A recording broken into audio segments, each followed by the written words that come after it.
Good morning, folks, and we are back for another episode of South of the Cheddar Curtain. 3 weeks in a row. Pretty happy with our progress. Absolutely. Also, pretty happy that our boys, the Green Bay Packers, pulled out a dub Monday night.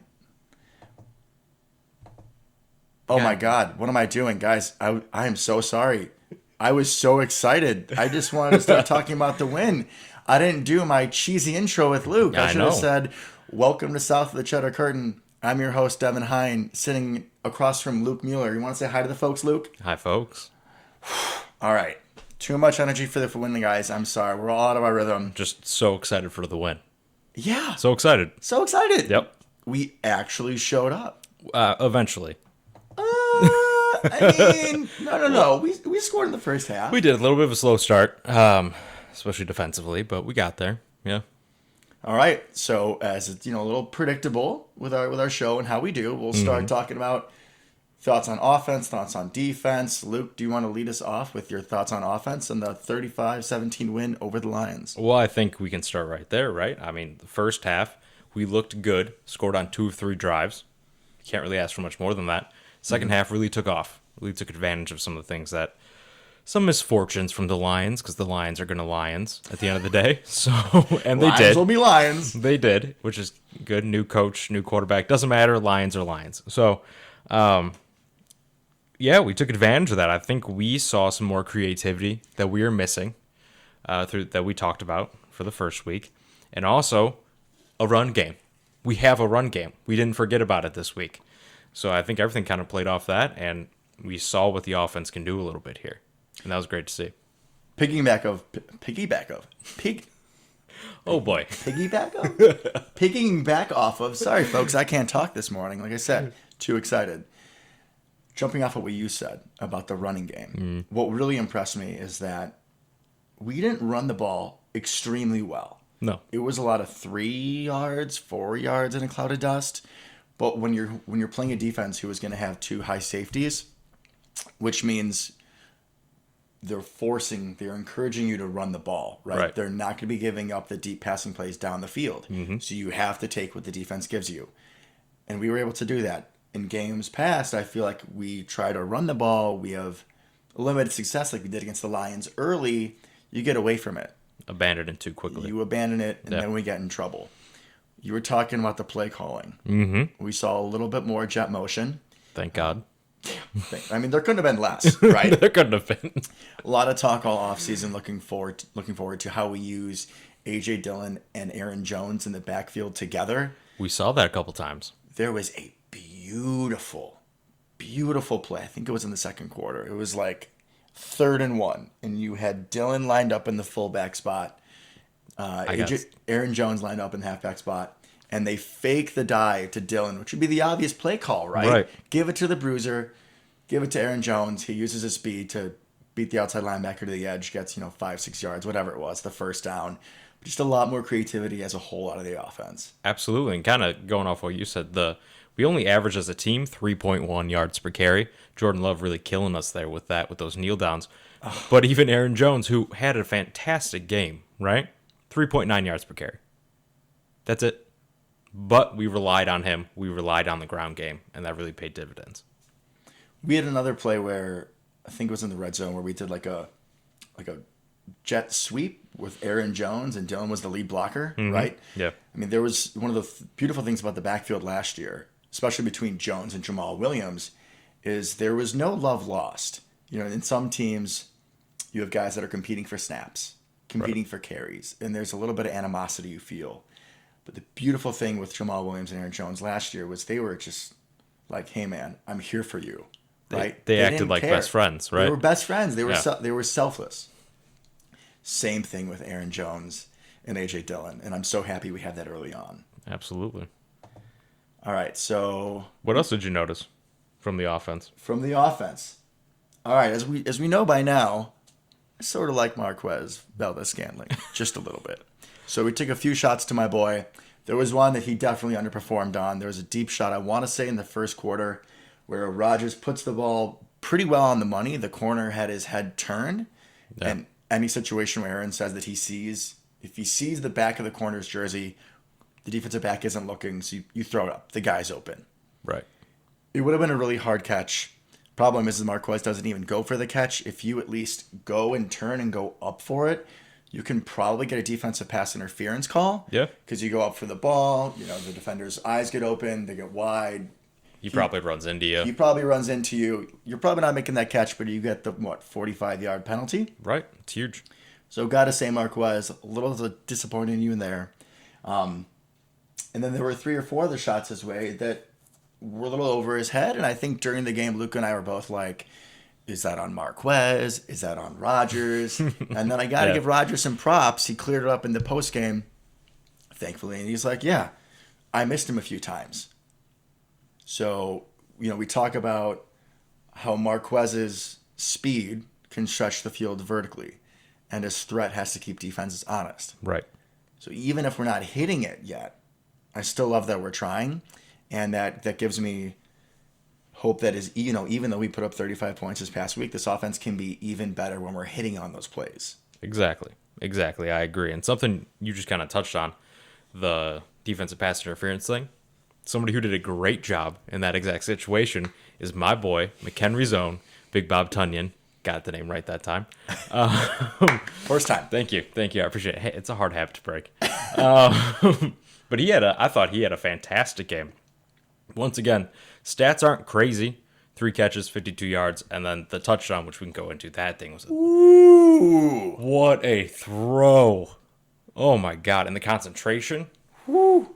To make that catch, incredible. And that throw was a statement, too. That was. I mean, Rodgers just wung that thing in there, and that window was basically the size of a football. What's even better about it, though, is, I don't know if you caught it, they're running sort of like layered routes, and Alan Lazard is running, 5 or 6 yards underneath Tanyon's route. Wide open. He was wide open. I mean, that corner was trailing him by at least 3 or 4 yards. He would have walked in the end zone untouched. But instead, Rodgers goes to pin the needle in between the zone defense. Yep. Unreal. Incredible throw. Absolutely incredible throw. Only a couple people in the league could probably make that throw at this point, and that was something to behold. But outside of that, great catch. A couple other things. He got that pass interference. He fought for it, right? He fought back to the ball. He had no chance of making that catch. But he fought through the guy, got the call. And he got up super excited, started flexing and everything at that point. Really kind of felt like he was taking over the game a little bit from his position. He was really becoming a problem for the Lions. The other thing I loved to see was that little tight end screen on the inside there. It's very Kansas City of us. And I think it's very, I'm pretty sure we stole it from the Saints last week. It's my personal opinion, but continue, Luke. But we have a much better tight end than the Saints do, thankfully, at this point. Yes, definitely. We'll go with that. But something we have not really seen from the tight end position in Green Bay is that kind of athleticism, agility, run after the catch. Lateral quickness. Yeah. Right. The best tight end in recent memory for the Packers has been Jermichael Finley, and he was not that guy. He was a big, tall, strong, great tight end when he would catch the ball. But when he was healthy. And when he would catch the ball. But not that kind of guy. You're not going to throw a screen to him. He's going to make people miss, dodge people. Not what he was going to do. But having that ability, I loved that.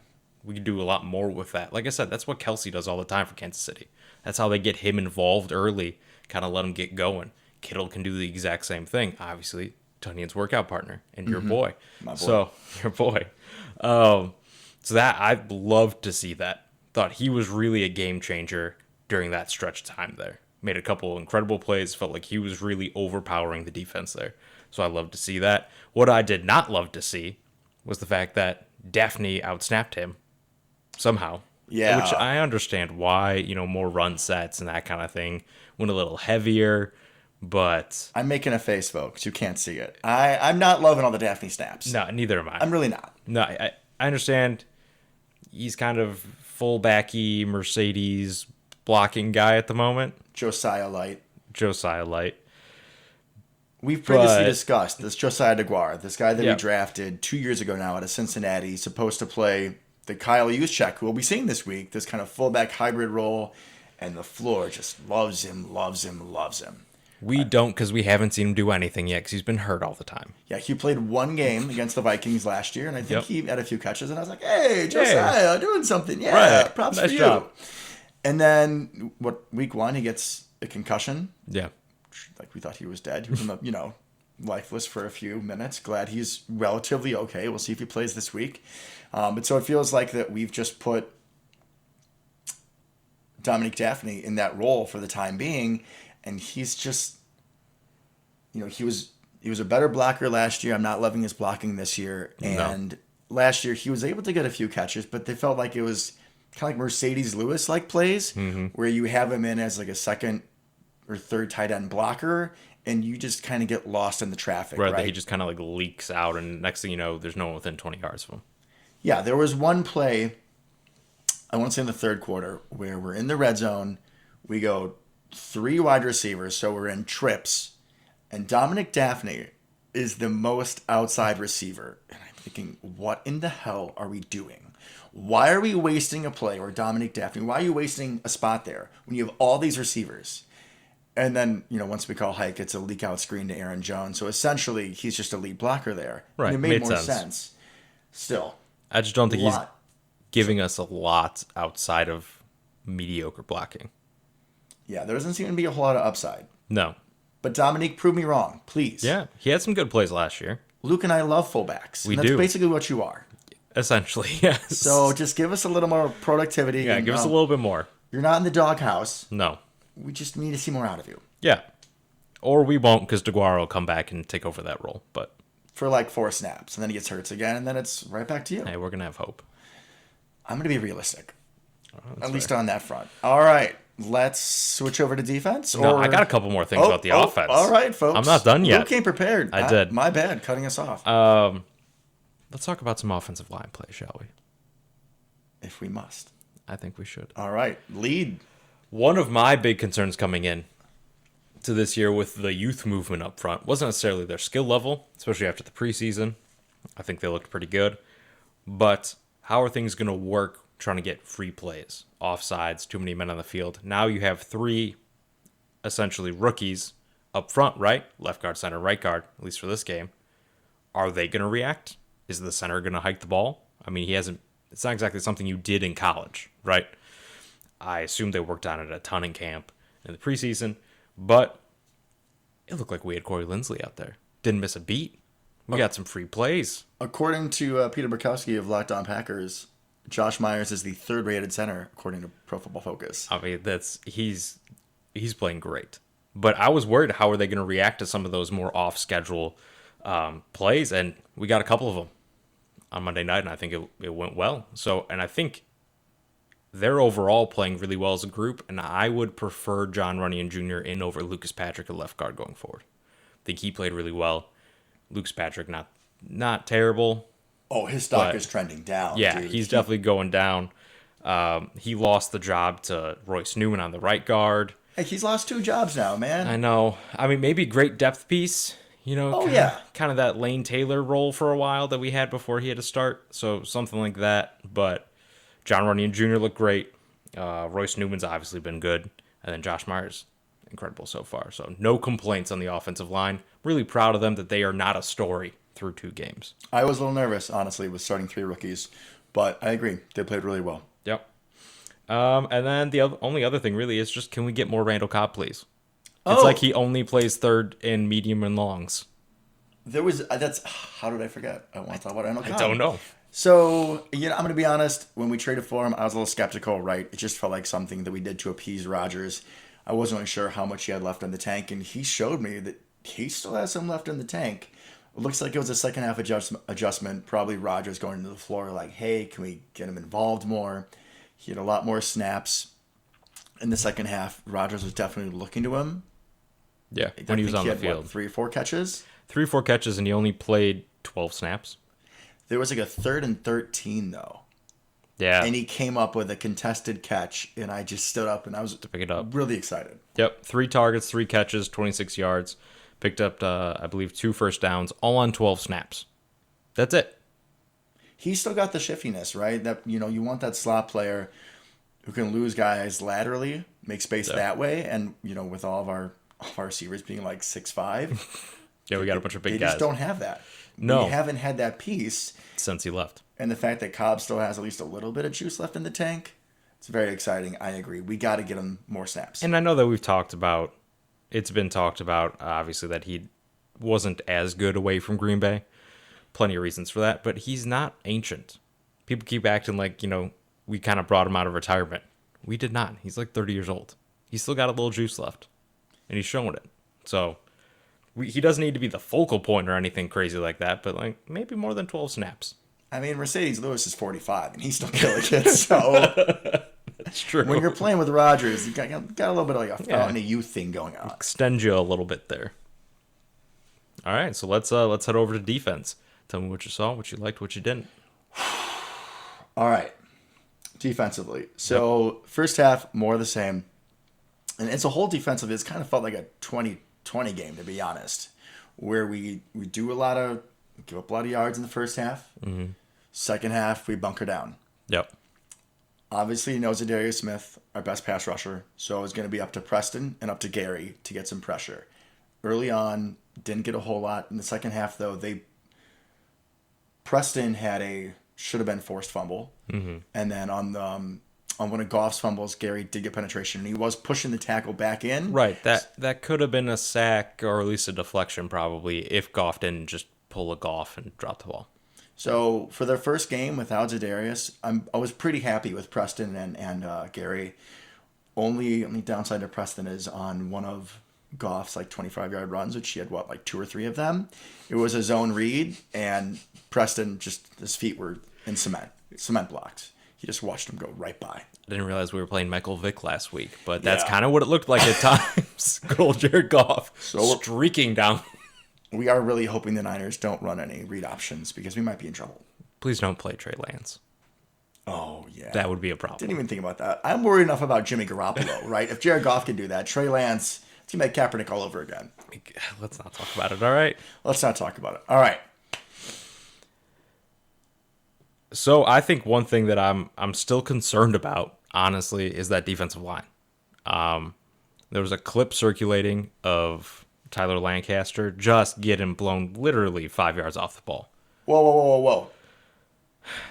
He's your boy. You need to call him your boy. Tyler and where is he Lancaster. from? Which own is he from? Let's not bring it up, shall we? No. You're always pumping your chest. Oh, McHenry's own. Oh, Wheaton's own. No, Luke, this is going to be part of the show. Yeah, Wheaton, I believe. Wheaton's own, Tyler Lancaster. Yeah. I've said many times, he's probably a great guy. I love that he's from Illinois, but he should be a backup. He should not play nearly as many snaps as he did. No. So we need better interior line play. We had Kiki played a good amount. He was essentially the third starter on the defensive line this week. And did you see him do anything? I didn't. As a team, we had 0 tackles for loss. 0. That's not a stat that I like. No. Just not even... You can't even tackle the ball carrier once behind the line of scrimmage? Not a thing? No? Mm-mm. No, can't do it. Nope. So that's a problem. TJ Slayton got a little bit more run. Just a little bit. I'd like to see him a lot more. I mean, he had 6 snaps, so he played a third of Tyler Lancaster's. Speaking of defensive linemen and seeing snaps, why are we not activating Jack Heflin? Yeah, why is he inactive? Healthy scratch? No idea. At this point, we got to see what we got there because what we have is doing absolutely nothing. Outside of Kenny Clark, we had another couple nice plays, but Dean Lowry had a good run stop, so that was nice. We saw him do something. They called his name for not a bad thing on the broadcast. It's a nice change of pace. It's amazing. I don't think Kiki was called at all. Lancaster probably for nothing good. So at this point, let's throw another body in there and let's see what they can do. There's a reason that Devondre Campbell had 15 tackles because nobody in the defensive line tackled anybody. Correct. I do have to say, at least schematically, right, under Mike Pettin, I feel like we were both really frustrated with how many times when an offense comes out and run heavy personnel, right, tight end, fullback, maybe 2 tight ends, we would still go with that base 2-4-5, which means you have 2 down linemen, 2 big guys, 4 linebackers, and 5 guys in the secondary. At least Joe Barry this week is putting us more in base in those A situations. lot more base, yeah. Where you have 3 down linemen, so we can potentially at least attempt to defend the run. We put more big bodies out there. I just think we need different big bodies out there. Yeah, I mean, We don't have a lot to choose from, so we might as well try. Heffley needs to be activated this week. We have to see what he can do. We have to, right? Especially against the 49ers. And like I said, I mean, at some point here, start looking at other free agents. Yeah. If we can't, we don't think the answer is internal, which it probably isn't, unless you give Slayton a lot more run and then see what Heflin can do. You got to start looking outside, I think, at some point. I mean, Slayton and Heflin are both obviously rookies, so you have potential upside there. They can grow, they can get better, with the scheme. Lancaster and Lowry aren't. They are what they are. They are what they are. At this point in their They're not going to get any better. No. And then I guess Kiki still has a little bit of upside too. I don't think that he's really hit his ceiling yet. I hope not, because we've been saying that for a little bit now. Yeah. All right. Good point. But yeah, we need new bodies in there. We do. I'm at least happy schematically though. We're trying a little bit better. At least we have more bodies. Yeah. Speaking of scheme, sorry for hitting the microphone. Speaking of scheme, so there's this cornerback that we talk about sometimes, Mr. Kevin King. Oh boy, here we go. All right, Kevin King. So another episode, another way you found to embarrass us. In the fourth quarter, you were hurdled by DeAndre Swift. That was pretty funny to watch. Kevin King's very tall. Yeah, Kevin King is like 6'2", 6'3". Yeah, so this is an odd thing to have happened to you. Definitely. That was embarrassing. So I was happy that we moved Eric Stokes. He got more plays across from Jair. I mean, he got a lot of plays. He was in 44 plays. Jair got 57, so he was in for the vast majority of the defensive snaps. And if you remember in the second half, the game had been back and forth in the first half. Lions get the ball in the second half. They're driving. They're in the red zone. They choose to go for it. Goff tries to throw. So a little dink route to get the first down. I think to Cephas. And Stokes is all over it, breaks it up. Beautiful to see out of the rookie. Yeah. It was beautiful. He had a couple of really nice plays. He had that one in the end zone as well. We should bring up the potential touchdown he gave up. We don't necessarily know who gave it up on the miscommunication. The one where Campbell was in coverage late? Or... No, because that was good coverage by Campbell, I believe. I mean, you're not going to ask for much better, realistically. Although I did hear, because, we listened to a whole bunch of other Packer people, we're not going to deny that. There were some reports that it looked like that was a switch, right? That was supposed to be Stokes' guy, and that Devontae Campbell, being the veteran that he is, was just like, ran with crap. him. And to compensate for his teammate, he just got over there, and he was blanketing Hawkinson. Oh, yeah, that great was a hell of a coverage. catch by Hawkinson. Yeah, great throw, great catch. So even if there's a couple miscommunications, mental errors or whatever, maybe this brings up the point again that he probably should have played in the preseason. Wait, Luke, giving a rookie snaps and experience? Yeah, that's a weird thing to do, You think right? that would help? I think it would have. I think it definitely would not have hurt at this point. But yeah, anytime it was just Stokes one-on-one with someone, I mean, he had great coverage. He looked great out there. Definitely an upgrade over Kevin King, that's for sure. And he is going to get burned from time to time. He's a rookie. Happen. But let it happen early in the season, right? Yeah. Let it happen against the Lions, because when that happens, you're not going to forget that. Right. Experience teaches. Exactly. So I loved what I saw from him. Slightly confused at times with the rest of the cornerback deployment. Yeah. Kevin King in the slot. Yeah, let's talk about that. Yeah. So last night I decided to listen to Joe Barry's press conference, and I'm going to be always honest, folks. I fell asleep during it. But what I did stay awake for, sorry, Joe Barry, I was a little tired. Your energy was a little low. You were supposed to be missing energy. Didn't really feel it. He had been asked as well about, having Jair, Stokes, and King out there. Because King really isn't a slot corner. No. You usually want your slot corners to be smaller, quicker folks to go against slot receivers, who are usually smaller, quicker folks, right? Right. Have a good matchup. And Kevin King is, like we said, 6'2", 6'3", big physical guy. Can't change direction to save his life. So when asked about that, Joe Barry said, well, we feel like we have 3 really good corners on this team, being Jair, Stokes, and apparently Kevin King. He did say Kevin King, so I'm not just surmising here. In listening to that, if my name was Shannon Sullivan, I'd be really mad. It would light a fire under my butt, for sure. I mean, here's hoping it does, because we could use a little bit more out of Sully. So Sully was a kind of like a journeyman, right? We Yeah, a got little him in bit. 2019, played really well in the slot. Really well. Seemed like in 2020 he was asked to do a little bit too much. Yeah. Looked like with this new scheme this year he was going to be in a better position to succeed. I don't remember much from the first game, which we can't take a whole lot of stock from because everyone played like shit. Mm-hmm. So a little confused as to, that narrative that King is going to be better in the slot than Sully. That seems like a hot take. I wonder if they're just trying to save face a little bit on this whole thing. It could benefit us against certain teams. Who are we going to have? Well, we'll get into it. But if you play against a bigger slot guy, or maybe some tight ends that play in the slot a lot, maybe Kevin King there makes sense. But yeah, if you have a traditional slot guy, the last guy you want on him is Kevin King. Now, that being said, I understand you want some more size closer to the ball, closer to the line of scrimmage, which is something that Joe Barry brought up, right? The flip side of that is Kevin King hates tackling And he is cannot bad get at it. off run blocks. He can't get off blocks, and he's terrible at tackling. I will say this. He will throw his body in there. Generally, head down, just kind of flailing at people. Closes his eyes, Yep. just sort of goes towards the ball and usually misses. Correct. There is an attempt. It's There just is not, definitely an attempt. not a Just good not a good one. Not a good one. So, like, I understand where he's going with that, but are you going to bring him off the edge and blitzes or something? They Maybe. did. They did one play. I saw it, and he Yeah. almost got pressure. Almost. I mean, if he comes free, he's tall and lanky. I mean, that length will deter quarterbacks from throwing that direction. I mean, you're not going to throw the ball over him if he's just streaking at you. So I guess there's that. But I'm trying to think about it conceptually, right? And if we're in Yeah. like a cover two, where he's just kind of chilling in the middle of the field, something people brought up is like his down the field ball placement isn't great. Yeah. But like you said, he is a tall guy. yeah, You talk about like those ball hawking linebackers in the middle of the field.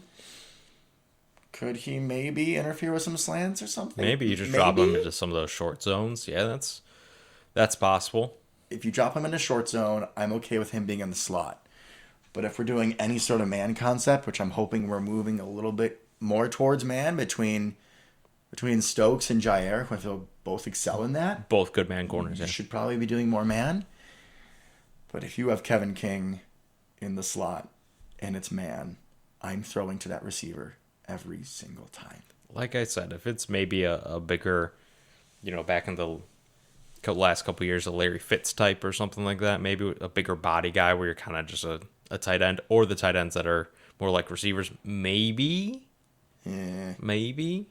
There was a game a couple years back where we played a really good tight end by the name of George Kittle, and we put Kevin King on him. And do we need to go back there? Let's not. Do we need to go back there and how that went? Let's not, please. Thank you. So on defense, I'm trying to be optimistic here. and you know what, and I am too, but we got to be realistic too, my friend. Also, we did see Jair in the slot some, especially at the end of the game. He played in the slot and King was outside. So there was that. There was that. I don't know how exactly I feel about that yet, but Here's a question: do we start trying Isaac Yadam out there as a boundary corner if we want to put in Jair in the slot? Because he's also a bigger body. And honestly, with how bad King is, I would say try it. he looked pretty bad in the preseason. Ugh. Let's just not, shall we? Just try it, and then he gives up the touchdown, and I'm like, oh, it's just like Kevin King. It's fine. I would be good with just benching Kevin King completely. I don't think they're going to do it, but I would be good with that. Let Sully rock the slot, and then have the rookie Charles come in if you feel like activating him, because he's been a healthy scratch as well, along with Heflin. So maybe you try some of them out so you can have a couple slot guys, but I would rather just watch King use all that length on the bench. And he's still a luxury to have as a corner who has NFL experience in case, heaven forbid, Stokes or Jair go down. But Yeah, if he's your fourth, fifth corner, or maybe even third, I don't think you feel terrible about it as far as boundary corners go. He's just not a starting caliber corner. I listened to the Packers, Locked On Packers episode, of course, this week, where they did the crossover with the 49ers. Yeah. The 49ers guys are like, oh, yeah, we're looking for Kevin King every single play. Like, people know it. This isn't a secret. No. They know to attack Kevin King wherever he is. So let's just not have him on the field, please. Yeah, maybe they'll just throw out of bounds a lot if he's on the bench. I don't know. All right, here's a hot take question for you. Hot take question. I'm ready. Who was the defensive MVP for you last week? Devondre Campbell, I Devondre think. Campbell. Yeah, I think he showed a lot. Obviously, that pick was nice. Mm-hmm. He had like 13 tackles, a very busy day. I think just being solid in the middle, having a good average even middle linebacker is a huge difference. And I believe they mentioned during the broadcast that someone was saying this is the best. Jair, I think, said that he's the best linebacker that he's been around since he came to the team. So sorry, Blake Martinez. Womp womp. Right, that's a bummer. But I thought he played really well, like we talked about earlier, even on the Hawkinson touchdown. I would take that coverage on a up and coming, really talented tight end. I'll take that all day. I was really impressed with the speed there. Yeah, I think it's weird because he's been a little bit of a journeyman, even though he's not that old. He hasn't been in the league very long. I believe he was a rookie during that epic Falcons collapse against Patriots, right? That he was, yes. So that wasn't that long ago. Like, he's still athletically in his prime, definitely, or maybe just even entering it. But I thought just solid play in there, and he had a splash play here or there. I'll take that. He's like Amos at linebacker. He's just consistent. Yeah, make a play here or there. I'm good with that, honestly. What about you? So my defensive player of the game, Yeah. unfortunately, will not be able to help us next week. Oh no. My defensive player of the game, someone who really had a force Oh, in disrupting the Lions' offense. I know where this is going. Was the rain, folks. Jared Goff had 2 fumbles, which, okay, granted, he was under pressure, so they Yeah. could have been sacks. Yeah. But he definitely fumbled because the ball was a little wet. And I did check in Santa Clara for next Sunday for our game against the 49ers. It's a 10% chance of rain. So we are SOL there, unfortunately. That could be a problem. Yeah, not going to help us. No. So if we have any listeners of our show, like the 10 consistent listeners that we have, which we thank you for, by the way, appreciate the support. If any of you like pray to rain gods, have any of that vibe in your life, Yeah, you may want to throw that out there. please do a little rain dance. If you want to, give us a call, I'll do a rain dance. Anything we can do to get the boys a dub. Down for anything. All right. So speaking of San Fran. Let's talk about him, shall we? Oh, let's talk about San Fran. All right. So last week they beat the Eagles. They didn't really look great. They didn't look great. I'm curious just how good the Eagles are. Side note. Yes. Really interested in that team. So maybe the Eagles are tougher than everyone kind of expected.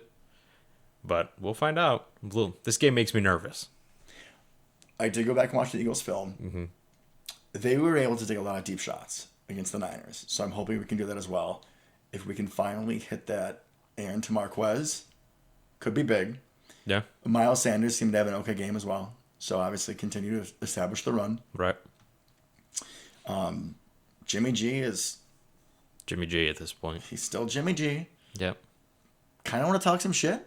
But last time I did that, it didn't really go well for us. Yeah, let's not. So... Plus a hometown boy, realistically. You and your loyalness to Illinois. I just don't care. I just don't care that he's from Lake Zurich. But yes, he's from Lake Zurich. He played at Rolling Meadows, actually. Is he? Yeah. But he's from Lake Zurich. If I hadn't moved, I would have played with Jimmy Garoppolo at Rolling Meadows. How does that make you feel about your life choices? It makes me question them sometimes. All right, so with the 49ers on offense, you have the revolving door at running back. These guys have had like 6 different injuries. Against the Eagles, they had Jermichael Hasty, Yep. young guy. Who is it? Who went off for them like Elijah week Mitchell, 1? Elijah Mitchell. who was the second running back they selected in the draft, behind Trey Sermon. I'm assuming he's banged up. Everybody's banged up. Everybody's banged up. The only person that's not banged up is the guy they just signed off the Bengals practice squad, I think. Okay. Jock Patrick. Looks like Elijah Mitchell and Trey Sermon are both questionable. Jermichael Hasty's out. So they will have a running back. Against most teams, this would be fantastic news. But against a Kyle Shanahan, eek. Yeah, it doesn't matter. So Kyle Shanahan's dad, Mike Shanahan, was coach of the Broncos for 15, 20 years. Yeah. And they had this zone run scheme, and it didn't matter who the running back was. Nope, 1,000 yards. They drafted, I remember, Clinton Portis. Yep. Right, drafted him early, and then they traded him away for Champ Bailey pretty quick once they realized that they could just plug in whoever. Anybody could be back there. You were joking last week about that I should maybe play free safety for the Packers. Yeah. That's a little unrealistic. A little bit. But if the Niners called me up to play running back, I definitely could do well in that scheme. 100%. I mean, And against our run defense, I mean, you'd be going off. You'd be going off. What's up, Tyler Lancaster? Bye-bye. Bye-bye. Oh, God. All right. I'll give them a call, see if they need me. So, I mean, obviously it's going to be a little diminished, but that running game it can still be deadly. Yeah, you can't look past them no matter who's back there. We do have to celebrate that there's no Raheem Mostert. The bad man cannot hurt us this time. Not this time. He's been a problem. If you remember the name, folks, in that infamous 2019 NFC Championship game where he ran for like 200 yards untouched, yeah, that was Raheem Mostert. But he's on the IR, I believe, so he will not be playing. Yeah, we somehow made him look like literally the fastest human on the planet and decided just to not ever touch him, not tackle him, not even really try. That was one of the worst showings I've ever seen. So thankfully, we don't see him. We don't, but we still do see, despite the running back injuries, you still have a stacked 49er offense. You got my boy George Kittle, who I'm going to argue, best tight end in the NFL. I'll say it. Sorry, Travis Kelce. Sorry, Rob Tonyan. Big Bobby Tonyan. Love me some George Kittle, who they didn't really use a whole lot last week. No, it's been odd. Even towards the end of last year, I think they haven't really utilized him quite to his full potential recently. Maybe that's because, as I'm sure we're about to talk about, they have wide receivers for the first time ever, essentially in recent memory. Deep. And they're good. So maybe they just don't have to rely on Kittle as much, but he's still a huge weapon that will probably torch us again. Especially in the middle of the field. Yeah. If we have that, Kevin King guy trying to cover him, that won't go over well. So you got Deebo Samuel, who's just an all-around baller. He's their number one receiver. You also have Brandon Ayuk, as Packer fans remember. We wanted him, was it last year's draft? Yeah. Or 2 years ago? Was that the Love year? That was the Love year. Came out of Arizona State. Kind of a do-it-all. It's weird that they just keep drafting. It's very interesting and smart by them. The same kind of mold of wide receiver. Slippery. Well, slippery. They're all kind of stout. They're great after the catch. Really strong for wide receivers. Obviously, Debo's he's a running back at this point, just with wide receiver skills. I mean, his run after the catch is incredible. I believe he also might be leading the league in receiving yards, so that's interesting, to say the least. Brandon Ayuk has been kind of in the doghouse recently, which means that he will probably blow up on us, which is kind of how things go frequently. But yeah, they're just great run after the catch. You have to be really solid tackling these guys. Otherwise, they're going to be really dangerous and super deep. Super deep. I'm just looking at the roster. I mean, you got Debo, you got Ayuk, Jalen Hurd, even Richie James. Travis Benjamin's old, but he could still burn us. They love the guy Trent Sherfield. He's the one that's been taking snaps from Ayuk. They love him. Apparently, he had a great camp and has been looking great so far. So, Mohamed Sanu Sr., he's still around. So, it's a lot of talent in that group. A lot of guys that are different molds from what we generally see as well.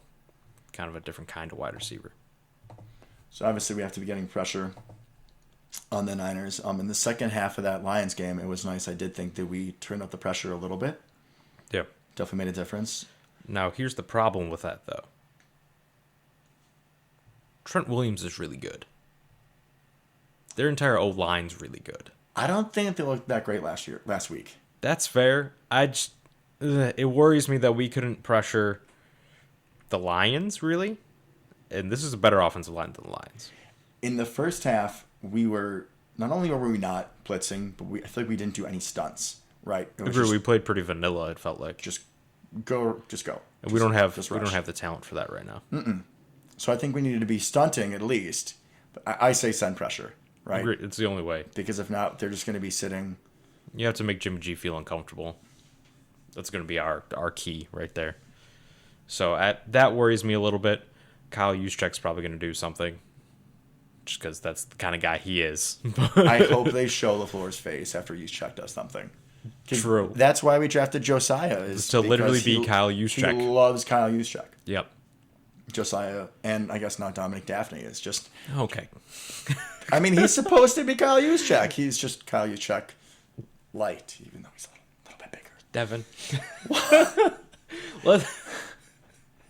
I'm just honest, sir. This is our analysis, yeah. all right? All right, let's move to the defense, shall we?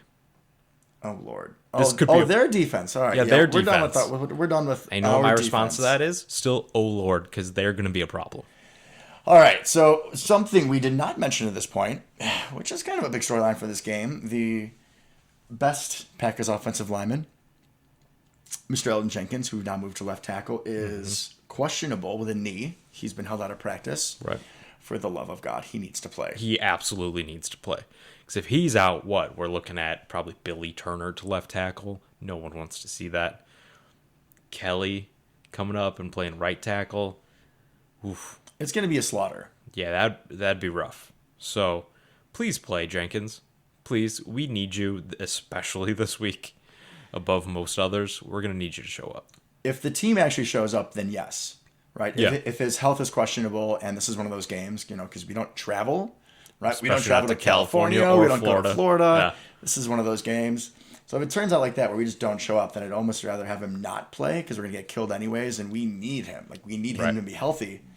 But if this team actually does show up, if we can attempt to break this, travel curse, which I think would be great. Like, this is a real opportunity. We need to seize it. We definitely need him. We saw what happened when we didn't have our starting tackles in. We went to San Fran 2 years ago in the regular season, and they just feasted. Yep. And that D-line is just absolutely stacked. Kinlaw and Armstead are a little banged up, so it helps that they won't be at 100%. Like you said, they still have D Ford As a backup. as a backup. That's just greedy, having that much talent on the defensive line. Yeah, and we're still starting Tyler Lancaster, so that shows a little bit of the depth comparison there. Yeah. But Nick Bosa, Eric Armstead, Javon Kinlaw, DJ Jones, I mean, each one of them could be a game wrecker at this point. I mean, boys up front got some work to do this week. Boys up front, yeah, big test. You were just talking about the rookies, right? The three rookies you had up front. Big test for them. We'll see how they hold up. Hopefully Elton plays. However, the front's really good. The back half. I'm going to take slight exception. Oh, to here this. we go. Just Jimmy Ward from Northern. Is that Jimmy where you Ward, were going? go Huskies. And also, possibly the best name in all of the NFL, Jaquiski Tart. I do love this name. I've always liked Jaquiski Tart ever since I first saw him. And then, of course, yes, Jimmy Ward has not lived up to quite my super high expectations that I had when we were both at Northern, but relatively solid. I get where you're going, though. Secondary, definitely the weak point of that Niners defense. Pretty strong linebackers. Fred Warner's incredible. Oh, yeah, top 5 backer in the league. Yeah, absolutely incredible. Helps that Greenlaw's on IR, so we don't have to deal with him. But cornerbacks and safety is definitely where we need to attack this team. This isn't 2014. They're starting Josh Norman. I expect us to go after Josh Norman. Yeah, looking at that depth chart, they got Dre Kirkpatrick, too. Yeah, It's very 2014. very. There was a few times where Josh Norman was matched up against the Eagles' number 1 receiver, Devontae Smith, and Norman just cannot keep up speed-wise. I mean, he was slow when he was young. Yes, he was slow when he was young, and now he compensates for being too slow with being overly physical. You get a lot of PI calls, holding calls. I think that throwing at Josh Norman should definitely be part of the game plan. If he's on MVS, goner. If he's Devontae's going to cook him if he's on him at all. Cobb in the slot, just doing little in and out routes. He can't keep up. Assuming that Rodgers has the time to throw the ball. That's pretty much where this game's going to be won and lost. And the running game, too. Yeah. I mean, we need to establish it. What do you think if you are the defensive coordinator for the Niners, which, oh, by the way, let's be happy that Robert Saleh is gone. Thank goodness. I think their defense is obviously a little bit worse because he's not in town anymore. Right. It was kind of fun to see them talk about him and Matt LaFleur 27 times during the broadcast, though. But just a little annoying. Did you know that they were in each other's weddings? Oh, were they? Were you aware? Did you know that Matt LaFleur's little brother is on the Niners staff? I've heard once or twice. Oh, did you know they're the same coaching tree as well? And they also look the same, talk the same. Yeah, It's weird. It's just they're brothers. Only 27 times. If you are the Niners, if I'm San Fran, yeah, I would be taking the Saints approach. absolutely. I would be going 2-man, safeties over the top. Keep everything in front. Because they don't need to send any pass rush. Just let those None. big boys up front eat, and yeah, they could basically just rush forward, drop the rest the entire game. And we're going to have to be patient on offense. Take the shots when we can get them, when we like our matchups. Like I said, we should be able to take advantage of the secondary. assuming we can hold up to the pressure. And they're not going to bring schematic pressure, just their talent is going to create the pressure. They only need to rush 4. Yeah. They should never send help. No. So that's going to be an interesting battle. I'm really looking forward to seeing that kind of chess match there. We're going to have to stay with the run like last week. Even gonna if have it to. gets slow. Yeah. A lot of Dillon, a lot of Jones. I was really impressed with Aaron Jones' 4 touchdowns last week. And LaFleur was creative with getting him the ball. He was. I really like that a lot out of the backfield and stuff. I think we're going to need to see some screens, try to slow down those rushers, that kind of thing. Really make them think instead of just sprint straight at Aaron. Yeah, screens, halfback delays, effective running game. That's all mechanisms to slow down really good pass rushes, and we're going to need it because a lot of that jet motion, that'll help. So we better see a lot of it this week. I heard we were top 10 in the league in jet motion, which is pretty impressive through 2 games, considering we used like week 1. Wow. So kind of shows you how much we used week 2, and I think we're going to need just as much week 3. Definitely really got to try to keep those guys off balance. It's going to be a tough one for sure. I feel like we're kind of underdogs going into this game. We are technically underdogs, 3.5-point dogs, I think. Like I said, though, this is an opportunity to get the monkey off of our back. Yes. We need to win a road game. In California, against the Niners specifically. Or in Tampa or wherever. Yeah. Just somewhere not in the Midwest. We need to prove it to ourselves. Like you said, it's going to be a really good matchup. I'm really looking forward to it. So am I. I'm getting a little tired of all these primetime games. Kind of just want to watch some Packers at noon on Sunday. So looking forward to that, I believe, next week, the week after, something like that. But it'll be a long Sunday. It's going to be a long wait for this game. I really hope we get a win. Not only just because I love this team, but I'm so tired of all the other storylines and bullcrap. Yeah. We got another great Rodgers quote, though. We did. You know, there was originally relax, then there was run the table, and now what was it? He said something like, it's so great after, a win like that and people talking all their bullshit. Yep. It's a good one. It's a good one. He's definitely in a different headspace this year, that's for sure. Feels like a little bit of a revenge tour for him. Hey, I'm here for it. Angry Aaron is good Aaron. Yeah. Yeah, we just need to come out firing, that's for sure. Stay patient with the running game. Yep. Don't just go, like, if we get down by 7, for the love of God. Don't just freak out. Don't just go empty set, 5 wide. That's not going to be a recipe for success. No. All right, Luke, anything else for the episode? We're going a little bit long on time. Do you want to check in on the NFC North at all? Oh. We got some big news there. Yeah, we should do that. You want to share that news? Yes. Obviously, we've heard about it nonstop here. This guy, don't know if you've heard of him, Justin Fields. He's going to start. Finally. He's going to start. I mean, it's been 2 weeks, and he played half of the second game, but... Wasn't he like 6 of 13 with a fumble lost? Yeah, he didn't look great, honestly. I watched every snap he took, and he did not... He had some good runs. The ball comes out great out of his hand. His receivers let him down a couple times, but yeah, threw a bad, ugly pick. Looked like a rookie. And then also there were a couple times when he was running where he got caught, and you clearly could tell he didn't think he was going to get caught, so he's still adjusting to the speed of the game. Welcome to the NFL, son. Right. Everyone is fast. You're not just going to be able to blaze through people like you did at Ohio State. But still, incredible athlete, incredible talent. So it'll be very interesting to see what he does. Bears were able to get the win over the Bengals. Looked like I was going to say It looked Dalton. terrible. Joe Burrow threw 3 interceptions. And 3 consecutive passes. Yeah, so I mean, if you're a Bears fan, you have to be happy you won, right? If you get 3 picks and you lose, that would have been rough. Would have been really rough. They almost did, though. Vikings lost, thankfully. They lost on good. that missed field goal Yep. against the Cardinals. Mm-hmm. So they play Seattle this week. Teams we both just love Yeah, so just much. a tie would be good there. A tie would be nice. Tie. Maybe a few injuries. We'll root for a tie. I wouldn't complain. Who do the Lions play? Does it even matter? Oh, yeah, it matters. We got Jamal over there. We want him to be happy. Geronimo, Jamal. Timmy Boyle, the world's greatest they quarterback play at the kneeling. Ravens. Okay, that's going to be a rough one. Yeah, that's going to be an L for them. All right, so I think hopefully the rest of the teams lose and we go up to 2-1 and we'll be feeling pretty good. Yeah, I think that's the goal, and I think it's definitely attainable. We got to beat the 49ers. We got to be the 49ers. It's going to be tough. All righty, folks. Thank you for tuning in for another episode of South of the Cheddar Curtain. Go Pack, Go. Absolutely. Go Pack, Go.